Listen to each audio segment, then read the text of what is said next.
모두를 위한 빗물. 우리가 사는 이 지구에는 수많은 생명체가 살고 있습니다. 이 생명체들이 계속 살아가기 위해 꼭 필요한 것은 바로 물입니다. 지구는 3분의 2가 물로 덮여 있어요. 지구 전체의 물을 양동이 한 개라고 보았을 때 생명이 이용할 수 있는 민물은 한 컵 정도입니다. 하지만 대부분 지하에 있거나 빙하여서 실제로 우리가 사용할 수 있는 물은 불과 숟가락 한 개 정도밖에 안 된답니다. 물은 과거와 현재, 미래에 걸쳐 하늘과 땅, 바다를 계속 순환합니다. 지금 우리가 사용하는 물은 조상들이 썼던 물이고 또 우리 다음 세대들이 써야 할 물이랍니다. 하지만 현대 사회에서 도시가 크게 개발되면서 강과 지하수가 마르거나 환경이 오염되고 숲이 줄어들며 생태계가 파괴되고 있습니다. 또 급격한 환경 변화와 물 부족으로 물을 나눠 쓰는 국가 간의 갈등은 더욱 깊어지고 있어요.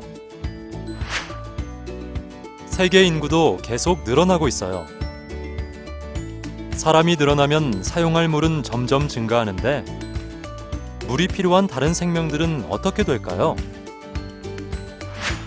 이렇게 점점 물 문제가 심각해지자 물을 바라보는 시각과 이용하는 방식이 점점 변하게 되었답니다. 옛날 사람들은 물이란 자연에서 저절로 생겨난 것으로 개인이 소유할 수 없다고 생각했어요.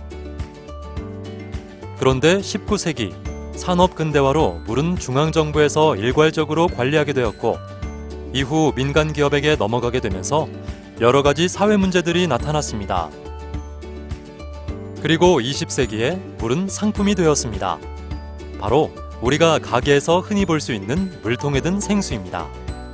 생수는 환경에 큰 영향을 끼치고 있으며 생수의 사용으로 이제 물은 모두가 공유하는 자원이 아닌 개인이 소유할 수 있는 물건이 되어버렸어요.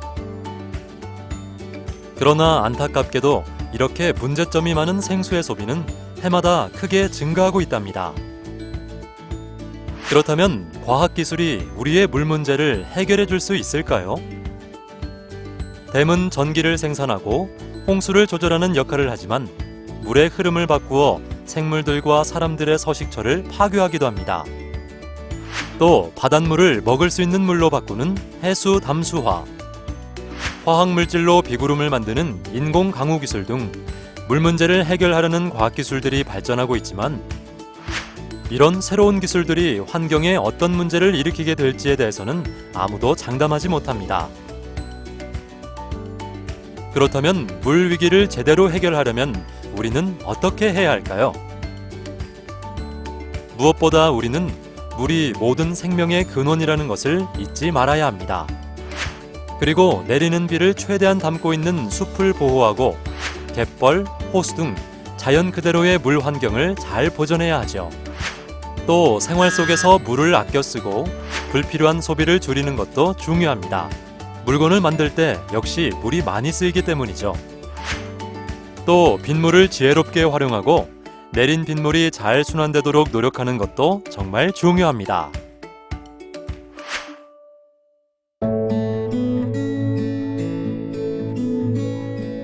세상에 내리는 비는 어디서 오는 걸까요? 바다에서 생긴 비는 대부분 바다에 내리고 육지에서 생긴 비는 육지에 내립니다. 육지의 비는 숲에서 생긴 수증기로 만들어지기 때문에 만약 숲이 사라지면 육지에 비가 내리지 않게 되죠. 물이 귀중했던 우리 조상들은 빗물을 아주 지혜롭게 잘 사용해 왔습니다. 농사를 위해 비를 모았고 지구기와 수표를 발명하여 빗물의 양을 측정했어요. 또 집에서는 빗물을 물독대에 받아 음식을 해먹고 세수도 하였답니다. 오래된 빗물 지혜, 우리도 잘 배워야겠죠? 우리나라 연평균 강수량은 풍부한 편이지만 높은 인구 밀도로 1인당 사용할 수 있는 강수 총량은 매우 낮아요. 그럼에도 매년 400억 톤의 깨끗한 빗물이 그냥 바다로 흘러가 버린답니다. 이렇게 흘려버린 빗물을 모아 사용한다면 부족한 물 문제를 해결할 수 있습니다. 빗물을 모아 이용하면 좋은 점이 많습니다. 빗물을 모아 화장실, 화단과 텃밭, 청소 등 생활용수로 사용할 수 있고, 갑자기 많은 비가 와도 빗물을 저장해 재해와 홍수 피해를 줄일 수 있어요. 또 서서히 땅으로 빗물이 들어가 지하수와 땅을 건강하게 만들고 수돗물 절약과 상하수도 비용을 줄일 수 있고 물 부족 문제를 극복할 수 있어요. 가뭄 등 비상시에는 생활용수로 사용할 수 있고 처리 과정을 거친 후에는 먹는 물로도 활용할 수 있어요. 또 물이 부족한 아프리카, 남미, 아시아 지역에서는 학교에 빗물 이용 시설을 설치해 멀리 물을 길러 가느라 학교에 못 가던 아이들이 학교에 다닐 수 있게 되었답니다. 그럼 빗물을 이용하기 위해서는 어떤 과정을 거쳐야 할까요?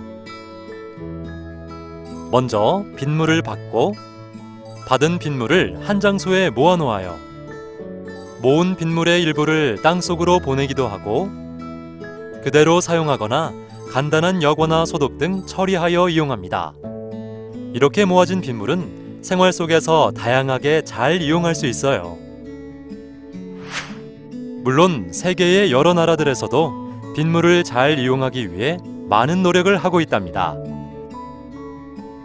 빗물을 이용하는데 꼭 커다란 시설이 필요한 건 아니에요. 비가 오는 날 작은 바가지 하나 밖에 놓아두는 것부터 시작해보면 어떨까요? 전 세계적인 환경 문제는 내가 살고 있는 마을과 지역에서 작은 것부터 함께 실천할 때 해결될 수 있으니까요. 빗물을 이용하는 자연스러운 삶, 우리 함께 해봐요.